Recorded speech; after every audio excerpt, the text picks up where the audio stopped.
saya 2 bulan ini baru kembali mencoba untuk mengangkut beberapa tempat, mengunjungi beberapa tempat sambil mengangkat barang yang sudah berbulan-bulan tidak kita angkat. Mau kita tetap paksa proses produksi, menggiling dan membilas sebagainya, harganya sangat jatuh. Waktu itu kita harga, misalkan bayangkan kita beli harga tertinggi plastik misalkan harga 8.000. Lalu kemudian pada saat pandemi harganya di sana sudah diproses cuman 6.000. Waduh. Bagaimana rugi 2 kali gitu kan?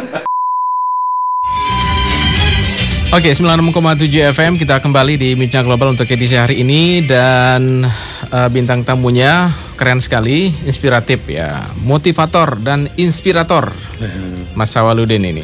Amin, semoga bisa. Oke, sekarang ini sampah apa saja yang dibeli dari masyarakat? Apakah plastik saja atau ada yang jenis-jenis lain gitu? Iya. Jadi sebelum pandemi, waktu itu kita dalam keadaan normal, di Bintang Sejahtera dan seluruh jaringannya kita membuat ada list sampah, jenis sampah yang diterima. Di situ ada sekitar 72 jenis. 72 ya? 70 jenis. Ya? Kalau secara garis besarnya yang kita olah itu kan sekarang sampah anorganik itu ada sampah plastik, sampah logam dan sampah kertas. Oke.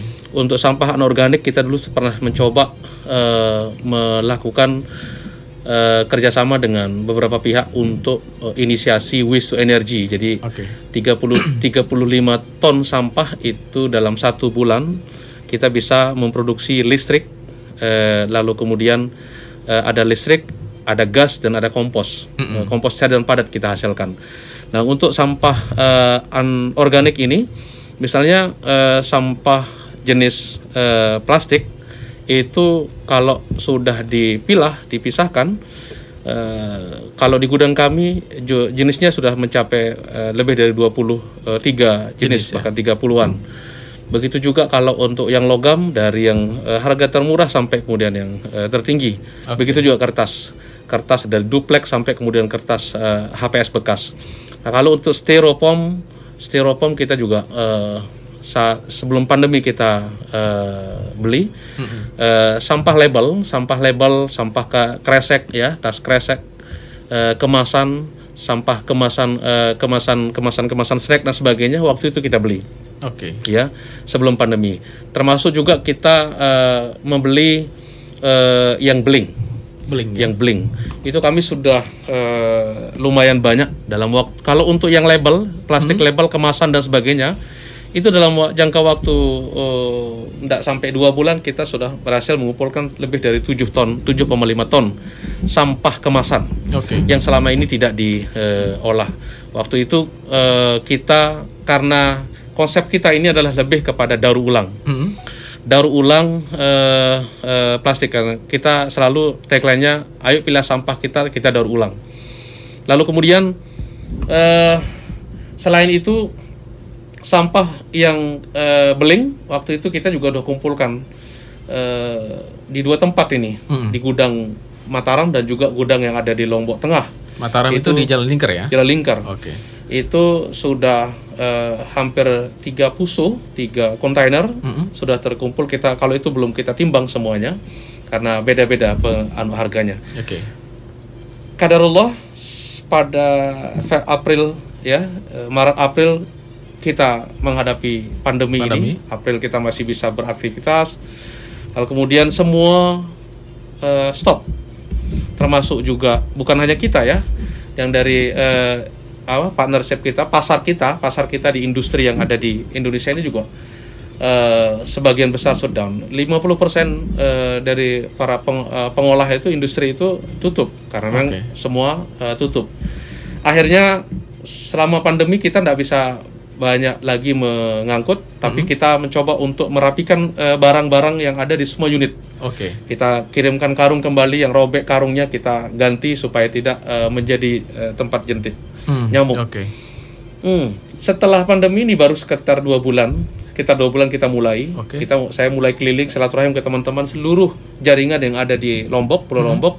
Alhamdulillah Pulau Lombok sudah kita datangin. Dan Pulau Sumbawa belum sempat kita hadir, kita baru sempat kontak dengan melalui grup-grup WhatsApp dan sebagainya, media sosial. Nah, sekarang yang kita terima itu kondisinya dari 72 jenis sampah itu sekarang baru 39 jenis. 39 jenis 39 sampah. jenis. Tapi garis besarnya itu ada plastik, ada kertas, ada logam. Ada styrofoam kita sedang mulai persiapkan untuk kita terima. Oke, itu harganya beda-beda ya? Beda-beda. Bisa dikasih info nggak ke masyarakat? Harga paling rendah berapa untuk, katakanlah untuk plastik ini ya, dan harga yang paling tinggi gitu, berapa kira-kira itu? Kalau untuk sampah plastik, harga paling rendah sekarang itu 1.500 per kilo ya? Per kilo, sampai harga yang paling tinggi itu 8.000-an per kilo. Per kilo. Kalau untuk yang logam dari harga Rp1.000 sampai dengan harga Rp65.000. Rp65.000 itu ada yang rosok ya, kaleng-kaleng susu apa dan sebagainya. Lalu kemudian ada juga kan ada kemasan logam ya yang kita pakai untuk kebutuhan kita sehari-hari. Dan ada yang paling besar kan seperti tembaga apa sebagainya, kan banyak juga itu sisa bertebaran. Kalau besi sekarang kita beli dengan harga 3.000-an yang super.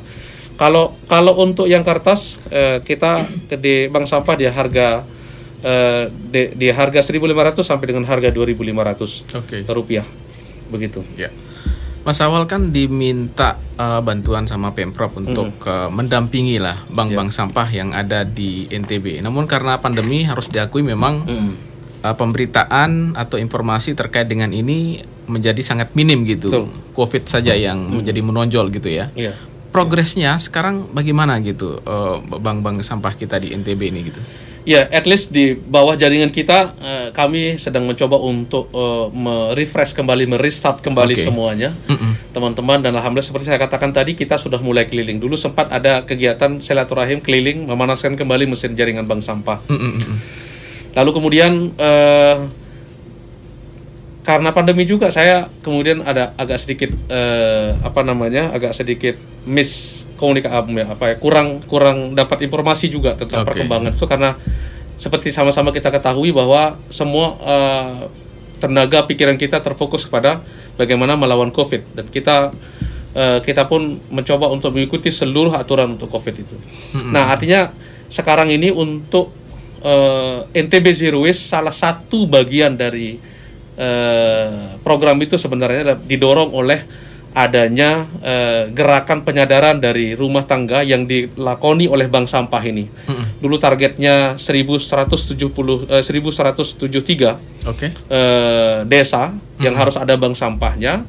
Saya dengar kabar terakhir dari DLHK, bank sampah itu sudah terdata sekitar 500-an unit bank sampah, baik itu dari jaringan Bintang Sejahtera maupun jaringan teman-teman yang lain. Selain bank sampah juga ada KSM, ada juga KMPS yang dibentuk di masing-masing kabupaten kota. Ya. Jadi bank sampah itu satu bagian, dan alhamdulillah teman-teman sebagian besar, ya tidak semuanya shutdown, tapi sebagian besar masih beraktivitas kembali. Saya 2 bulan ini baru kembali mencoba untuk mengangkut beberapa tempat, mengunjungi beberapa tempat sambil mengangkat barang yang sudah berbulan-bulan tidak kita angkat. Nah sekarang alhamdulillah sebagian mereka sudah mulai running, sudah mulai jalan. 2 bulan kemarin saya juga di gudang itu hanya fokus ketika kita sudah mulai beraktivitas, teman-teman sudah mulai masuk, tim saya sudah mulai masuk. Saya mencoba untuk membersihkan gudang, karena waktu pandemi juga kita tidak bisa buat apa-apa karena memang gudang udah begitu sangat full bisa ya. Mau ngirim ke Surabaya juga nggak bisa ya kan, mau kita tetap paksa proses produksi, menggiling dan memilah sebagainya, harganya sangat jatuh.